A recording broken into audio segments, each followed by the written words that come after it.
इस video which असीं Pythagoras theorem दे बारे गलबात करांगे। गणित विषय दे विच पाइथागोरस थ्योरम दी बहुत महत्ता है, खास करके ज्योमैट्री दे विच। इस तो इलावा त्रिकोणमिति दे विच इस दी वरतों हुंदी है। दो बिंदुआं दे विचकार दूरी पता करनी होवे तां भी पाइथागोरस थ्योरम दी वरतों कीती जांदी है। इस तो इलावा किसी चीज़ की उचाई जां लंबाई पता करनी होवे ਤਾਂ ਉੱਥੇ ਵੀ ਅਸੀਂ ਪਾਈਥਾਗੋਰਸ ਥਿਊਰਮ ਦੀ ਵਰਤੋਂ ਕਰਦੇ ਹਾਂ। ਤਾਂ ਇਸ ਤਰ੍ਹਾਂ ਤੁਸੀਂ ਸਮਝ ਗਏ ਹੋਵੋਗੇ ਕਿ ਗਣਿਤ ਵਿਸ਼ੇ ਦੇ ਵਿੱਚ ਪਾਈਥਾਗੋਰਸ ਥਿਊਰਮ ਦਾ ਬਹੁਤ ਮਹੱਤਵ ਹੈ। ਤਾਂ ਆਓ ਹੁਣ ਅਸੀਂ ਜਾਣ ਲੈਂਦੇ ਹਾਂ ਕਿ ਆਖਰ ਪਾਈਥਾਗੋਰਸ ਥਿਊਰਮ ਕੀ ਹੈ। ਇੱਥੇ ਮੈਂ ਮੰਨ ਲੈਂਦਾ ਹਾਂ ਕਿ ਮੇਰੇ ਕੋਲ ਇੱਕ ਸਮਕੋਣੀ ਤ੍ਰਿਭੁਜ ਹੈ। ਮੇਰੇ ਕੋਲ ਇੱਕ ਸਮਕੋਣੀ ਤ੍ਰਿਭੁਜ ਹੈ। ਇਹ ਮੇਰੇ ਕੋਲ ਇੱਕ ਸਮਕੋਣੀ त्रिभुज है ਅਤੇ ਤੁਸੀਂ ਜਾਣਦੇ ਹੋ ਕਿ ਸਮਕੋਣੀ ਤ੍ਰਿਭੁਜ ਉਹ ਤ੍ਰਿਭੁਜ ਹੁੰਦੀ ਹੈ ਜਿਸ ਵਿੱਚ ਤਿੰਨੇ ਕੋਣਾਂ ਦੇ ਵਿੱਚੋਂ ਇੱਕ ਕੋਣ 90 ਡਿਗਰੀ ਦਾ ਹੁੰਦਾ ਹੈ। ਹੁਣ ਇੱਥੇ ਸਾਡੇ ਕੋਲ ਇਹ ਕੋਣ 90 ਡਿਗਰੀ ਦਾ ਕੋਣ ਹੈ। ਇਹ ਸਾਡੇ ਕੋਲ 90 ਡਿਗਰੀ ਦਾ ਕੋਣ ਹੈ ਅਤੇ ਅਸੀਂ ਜਾਣਦੇ ਹਾਂ ਕਿ 90 ਡਿਗਰੀ ਦੇ ਕੋਣ ਨੂੰ ਸਮਕੋਣ ਆਖਿਆ ਜਾਂਦਾ ਹੈ। ਸਮਕੋਣ ਆਖਿਆ ਜਾਂਦਾ ਹੈ। ਇਸ ਲਈ ਹੀ ਇਸ ਤ੍ਰਿਭੁਜ ਦਾ ਨਾਂ इस त्रिभुज का नाम समकोणी त्रिभुज है। समकोणी त्रिभुज है क्योंकि इसका एक कोण समकोण हुंदा है, इसलिए इस त्रिभुज नूं असीं समकोणी त्रिभुज आखदे हां। हुण पाइथागोरस थ्योरम की कहंदी है? हुण पाइथागोरस थ्योरम सानूं दसदी है कि किसी भी समकोणी त्रिभुज दियां जेकर सानूं दो भुजावां दी लंबाई पता होवे तां असीं इस दी ਤੀਜੀ ਭੁਜਾ ਦੀ ਲੰਬਾਈ ਪਤਾ ਕਰ ਸਕਦੇ ਹਾਂ। ਹੁਣ ਪਾਈਥਾਗੋਰਸ ਥਿਊਰਮ ਬਾਰੇ ਗੱਲ ਕਰਨ ਤੋਂ ਪਹਿਲਾਂ ਇਸ ਤ੍ਰਿਭੁਜ ਦੇ ਬਾਰੇ ਦੇ ਵਿੱਚ ਇੱਕ ਹੋਰ ਗੱਲ ਕਰਨੀ ਬੜੀ ਜ਼ਰੂਰੀ ਹੈ। ਹੁਣ ਇਸ ਤ੍ਰਿਭੁਜ ਦੇ ਵਿੱਚ ਜੋ ਇਹ ਭੁਜਾ ਹੈ ਇਹ ਸਭ ਤੋਂ ਲੰਬੀ ਭੁਜਾ ਹੁੰਦੀ ਹੈ।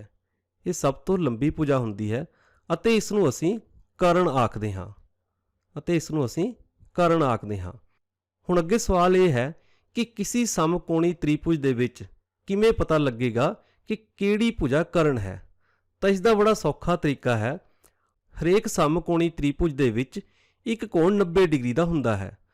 तो इस 90 डिग्री के कोण के बिल्कुल सामने वाली जो भुजा हुंदी है वो इसकी सब तो वड्डी भुजा हुंदी है जिसनूं कि असीं कर्ण आखदे हां। आओ हुण असीं कुछ होर त्रिभुजां ड्रा करके इस बारे जाण लैंदे हां। इत्थे मैं एक त्रिभुज बना लैंदा हां, समकोणी त्रिभुज बना लैंदा हां जिसका कि ਇਹ ਕੋਣ 90 ਡਿਗਰੀ ਦਾ ਹੈ। ਹੁਣ ਇੱਥੇ ਜੇਕਰ ਮੈਨੂੰ ਪੁੱਛਿਆ ਜਾਵੇ ਕਿ ਇਸ ਤ੍ਰਿਭੁਜ ਦੇ ਵਿੱਚ ਕर्ण ਕਿਹੜਾ ਹੈ ਤਾਂ ਇਸ 90 ਡਿਗਰੀ ਦੇ ਸਾਹਮਣੇ ਵਾਲੀ ਭੁਜਾ ਨੂੰ ਮੈਂ ਦੇਖਾਂਗਾ ਤਾਂ ਇਸ ਸਾਹਮਣੇ ਵਾਲੀ ਜੋ ਭੁਜਾ ਹੈ ਇਹ ਭੁਜਾ ਇਸ ਤ੍ਰਿਭੁਜ ਦਾ ਕर्ण ਹੈ। ਇਸ ਤ੍ਰਿਭੁਜ ਦਾ ਕर्ण ਹੈ। ਆਓ ਇੱਕ ਹੋਰ ਤ੍ਰਿਭੁਜ ਡਰਾ ਕਰ ਲੈਂਦੇ ਹਾਂ।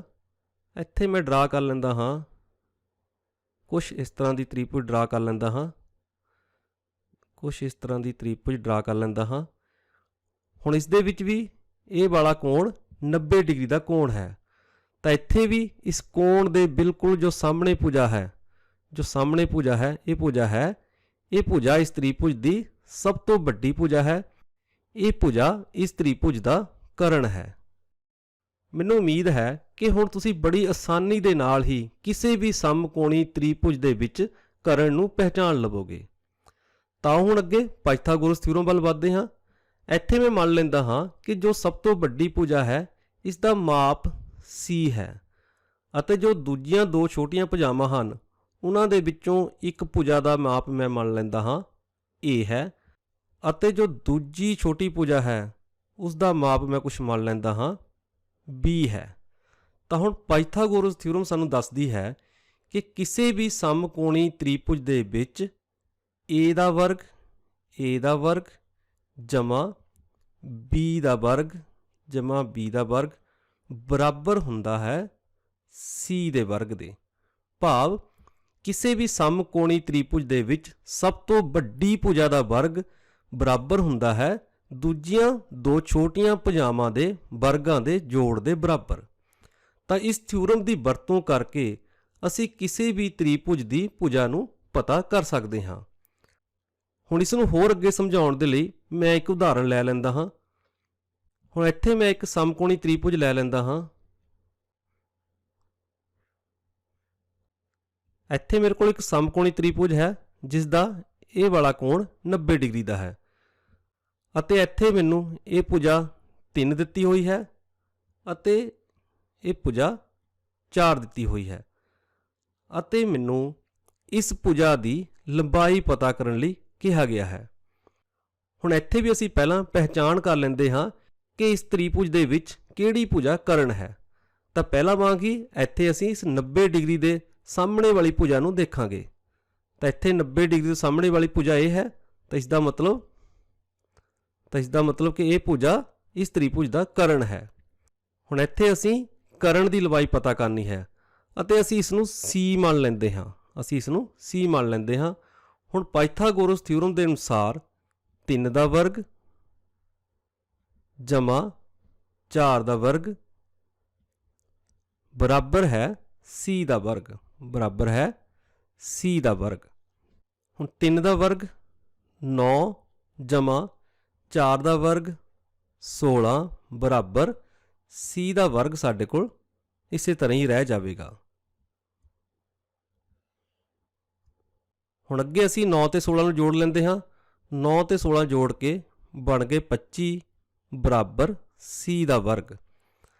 ਹੁਣ ਇੱਥੇ ਅਸੀਂ C ਦਾ ਮੁੱਲ ਪਤਾ ਕਰਨਾ ਹੈ, ਇਸ ਲਈ ਅਸੀਂ ਦੋਨੇ ਪਾਸੇ ਵਰਗਮੂਲ ਕਰ ਦਿੰਦੇ ਹਾਂ। ਇੱਥੇ ਅਸੀਂ 25 ਦਾ ਧਨਾਤਮਕ ਵਰਗਮੂਲ ਲੈ ਲੈਂਦੇ ਹਾਂ। ਹੁਣ 25 ਦਾ ਧਨਾਤਮਕ ਵਰਗਮੂਲ ਹੈ 5 ਬਰਾਬਰ C ਦੇ ਵਰਗ ਦਾ ਵਰਗਮੂਲ। ਇੱਥੇ ਵੀ ਅਸੀਂ ਧਨਾਤਮਕ ਮੁੱਲ ਲਵਾਂਗੇ, ਉਹ ਹੁੰਦਾ ਹੈ C। ਤਾਂ ਇੱਥੇ ਸਾਡੇ ਕੋਲ C ਦਾ ਮੁੱਲ ਆ ਗਿਆ 5। C ਦਾ ਮੁੱਲ ਸਾਡੇ ਕੋਲ ਆ ਗਿਆ 5। ਆਓ ਹੁਣ ਇੱਕ ਹੋਰ ਉਦਾਹਰਨ ਲੈਂਦੇ ਹਾਂ। ਇੱਥੇ ਮੈਂ ਇੱਕ ਤ੍ਰਿਭੁਜ ਡਰਾ ਕਰ ਲੈਂਦਾ ਹਾਂ, ਸਮਕੋਣੀ ਤ੍ਰਿਭੁਜ। ਇਹ ਸਾਡੇ ਕੋਲ ਇੱਕ ਸਮਕੋਣੀ ਤ੍ਰਿਭੁਜ ਹੈ ਜਿਸ ਦਾ ਕਿ ਇਹ ਕੋਣ 90 ਡਿਗਰੀ ਦਾ ਕੋਣ ਹੈ ਅਤੇ ਇੱਥੇ ਸਾਨੂੰ ਇਹ ਭੁਜਾ ਦਿੱਤੀ ਹੋਈ ਹੈ 12 ਅਤੇ ਇਹ ਭੁਜਾ ਦਿੱਤੀ ਹੋਈ ਹੈ 6 ਅਤੇ ਸਾਨੂੰ ਇਸ ਭੁਜਾ ਦੀ ਲੰਬਾਈ ਪੁੱਛੀ ਗਈ ਹੈ। ਹੁਣ ਇੱਥੇ ਵੀ ਨਾ ਤਿੰਨਾਂ ਭੁਜਾਵਾਂ ਦੇ ਵਿੱਚੋਂ 2 ਭੁਜਾਵਾਂ ਦੀ ਲੰਬਾਈ ਪਤਾ ਹੈ ਤਾਂ ਅਸੀਂ ਪਾਇਥਾਗੋਰਸ ਥਿਊਰਮ ਦੀ ਵਰਤੋਂ ਕਰਕੇ ਇਸ ਤੀਜੀ ਭੁਜਾ ਦੀ ਲੰਬਾਈ ਪਤਾ ਕਰ ਲਵਾਂਗੇ। ਹੁਣ ਪਾਇਥਾਗੋਰਸ ਥਿਊਰਮ ਹੈ ਸਾਡੇ ਕੋਲ, ਇੱਕ ਵਾਰੀ ਫੇਰ ਲਿਖ ਲੈਂਦੇ ਹਾਂ। A ਦਾ ਵਰਗ ਜਮਾ B ਦਾ ਵਰਗ ਬਰਾਬਰ ਹੈ C ਦਾ ਵਰਗ। ਤਾਂ ਇੱਥੇ ਅਸੀਂ ਪਾਇਥਾਗੋਰਸ ਥਿਊਰਮ ਦੀ ਵਰਤੋਂ ਕਰਕੇ ਇਸ ਭੁਜਾ ਦੀ ਲੰਬਾਈ ਪਤਾ ਕਰਾਂਗੇ। ਤਾਂ ਹੁਣ ਇੱਥੇ ਸਾਡੇ ਕੋਲ ਇਹ ਭੁਜਾ A ਹੈ ਅਤੇ ਇਹ ਭੁਜਾ ਸਾਡੇ ਕੋਲ C ਹੈ ਅਤੇ ਜਿਸ ਭੁਜਾ ਦੀ ਲੰਬਾਈ ਪਤਾ ਕਰਨੀ ਹੈ ਉਸ ਨੂੰ ਅਸੀਂ B ਲੈ ਲੈਂਦੇ ਹਾਂ। ਤਾਂ ਹੁਣ ਅੱਗੇ ਪਾਇਥਾਗੋਰਸ ਥਿਊਰਮ ਅਨੁਸਾਰ 6 ਦਾ ਵਰਗ ਜਮਾ B ਦਾ ਵਰਗ ਬਰਾਬਰ ਹੈ 12 ਦਾ ਵਰਗ। ਹੁਣ 6 ਦਾ ਵਰਗ 36 ਜਮਾ B ਦਾ ਵਰਗ ਹੀ ਰਹੇਗਾ ਬਰਾਬਰ 12 ਦਾ ਵਰਗ 144। ਹੁਣ ਇੱਥੇ ਹੱਲ ਕਰਨ ਦੇ ਲਈ ਅਸੀਂ ਦੋਨੋਂ ਪਾਸੇ 36 ਨੂੰ ਘਟਾ ਦਿੰਦੇ ਹਾਂ। ਤਾਂ ਸਾਡੇ ਕੋਲ ਖੱਬੇ ਪਾਸੇ 36 ਵਿੱਚੋਂ 36 ਮਾਈਨਸ ਹੋ ਗਿਆ, 0 ਰਹਿ ਗਿਆ।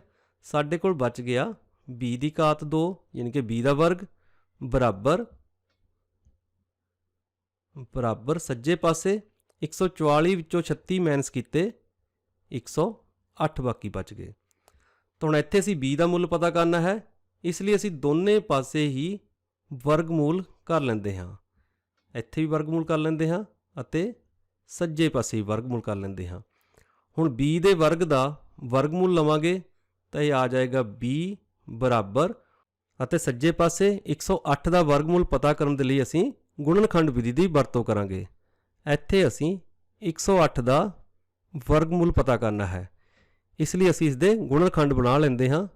ਤਾਂ ਪਹਿਲਾ ਗੁਣਨਖੰਡ ਬਣ ਜਾਏਗਾ 2 ਗੁਣਾ 54, ਦੂਜਾ ਗੁਣਨਖੰਡ ਬਣ ਜਾਏਗਾ 2 ਗੁਣਾ 27 ਅਤੇ ਫਿਰ 27 ਦੇ ਗੁਣਨਖੰਡ ਬਣ ਜਾਣਗੇ 3 ਗੁਣਾ 9 ਅਤੇ 9 ਦੇ ਗੁਣਨਖੰਡ ਬਣ ਗਏ 3 ਗੁਣਾ 3। ਤਾਂ ਇਸ ਤਰ੍ਹਾਂ 108 ਦੇ ਗੁਣਨਖੰਡ ਬਣ ਗਏ 2 ਗੁਣਾ 2 ਗੁਣਾ 3 ਗੁਣਾ 3 ਗੁਣਾ 3। ਤਾਂ ਇਸ ਦਾ ਅਸੀਂ ਵਰਗਮੂਲ ਪਤਾ ਕਰਨਾ ਹੈ। ਇੱਥੇ ਸਾਡੇ ਕੋਲ 2 ਦਾ ਜੋੜਾ ਹੈ ਅਤੇ 3 ਦਾ ਜੋੜਾ ਹੈ, ਤਾਂ ਅੱਗੇ ਅਸੀਂ ਇਸ ਨੂੰ ਲਿਖ ਲਾਂਗੇ 2 ਗੁਣਾ 2 ਗੁਣਾ 3 ਗੁਣਾ 3 ਦਾ ਵਰਗਮੂਲ ਗੁਣਾ 3 ਦਾ ਵਰਗਮੂਲ। ਤਾਂ ਇੱਥੇ 2 ਦਾ ਵੀ ਇੱਕ ਜੋੜਾ ਬਣ ਰਿਹਾ ਹੈ ਅਤੇ 3 ਦਾ ਵੀ ਜੋੜਾ ਬਣ ਰਿਹਾ ਹੈ, ਤਾਂ ਅੱਗੇ ਹੋ ਗਿਆ 2 ਗੁਣਾ 3 ਗੁਣਾ ਵਰਗਮੂਲ 3, ਤੇ ਹੋ ਗਿਆ 2 ਨੂੰ 3 ਨਾਲ ਗੁਣਾ ਕੀਤਾ 6 ਵਰਗਮੂਲ 3। ਤਾਂ ਇੱਥੇ ਸਾਡੇ ਕੋਲ b ਦਾ ਮੁੱਲ ਪ੍ਰਾਪਤ ਹੋ ਗਿਆ 6 ਵਰਗਮੂਲ 3। 108 ਦਾ ਵਰਗਮੂਲ ਆ ਗਿਆ 6 ਵਰਗਮੂਲ 3, ਤਾਂ ਇੱਥੇ b ਦਾ ਮੁੱਲ ਪ੍ਰਾਪਤ ਹੋ ਗਿਆ 6 ਵਰਗਮੂਲ 3। ਤਾਂ ਇਸ ਤਰ੍ਹਾਂ ਅਸੀਂ ਸਮਕੋਣੀ ਤ੍ਰਿਭੁਜ ਦੇ ਵਿੱਚ ਜੇਕਰ ਦੋ ਭੁਜਾਵਾਂ ਦਾ ਮਾਪ ਪਤਾ ਹੋਵੇ ਤਾਂ ਪਾਇਥਾਗੋਰਸ ਥਿਊਰਮ ਦੀ ਵਰਤੋਂ ਕਰਕੇ ਤੀਜੀ ਭੁਜਾ ਦਾ ਮਾਪ ਪਤਾ ਕਰ ਲੈਂਦੇ ਹਾਂ।